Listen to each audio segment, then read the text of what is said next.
দেশের শেষ প্রান্তে যে বাংলাদেশের সবুজ ধান ক্ষেত, এই যে সবুজ ধান ক্ষেত, সারিবদ্ধ ধান লাগিয়েছে কৃষক।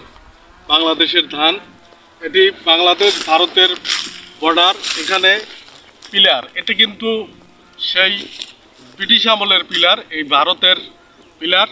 বাংলাদেশ ভারতের যে লেখা আছে দেখেন, লেখাটা যদি দেখাতেন একটু, এই যে এদিকে আসেন, এই যে 1142, এই যে পিলার নাম্বার 1142 দেখা যাচ্ছে। আমি একটু যদি পরিষ্কার করে দেই, দেখেন এই যে পরিষ্কার করে দিচ্ছি পিলারটি 1142 6S এবং বাংলাদেশ, এই যে বায়াকার অনেশ্বর বাংলা একারেলা বাংলা বাংলাদেশ পিলার।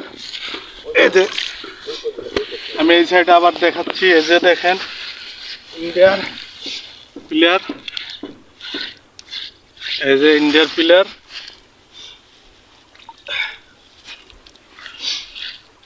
এই যে ইন্ডিয়া দেখেন লেখা IND, এই যে 1142। আমরা এই পিলারে আছি, দেখেন এটি কিন্তু লোহার, এখানে লোহা। এখন তো আমরা বাংলাদেশের মধ্যে বাংলাদেশ থেকে ইন্ডিয়ার মাটিতে, এখন পুরোটাই ইন্ডিয়ার মাটিতে। ইন্ডিয়াতে আমরা অনেক জায়গা ঘুরলাম, দেখলাম বিভিন্ন এরিয়াটা, পুরো তারকাটা ভিতরে গেছি। এখানে আমাদের এক ভাই আছে, প্রিয় ছোট ভাই বলবো, মহাসিন।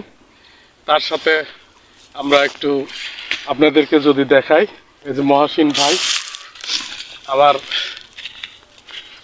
আমাদের খুব সহযোগিতা করলো। মহাসিন ভাই, ওনাকে দাওয়াত করলাম, ভাই আপনি আমাদের সিরাজগঞ্জে আসবেন, দেখবেন আপনাকে আমাদের সিরাজগঞ্জের জন্য দাওয়াত হইলো। বিখ্যাত সলপের গোল, ইনশাআল্লাহ যাব, বাংলাদেশ ভারতের, ইনশাআল্লাহ যাব, এটা দেখবেন, আশা করে আসবেন। ধন্যবাদ, খোদা হাফেজ।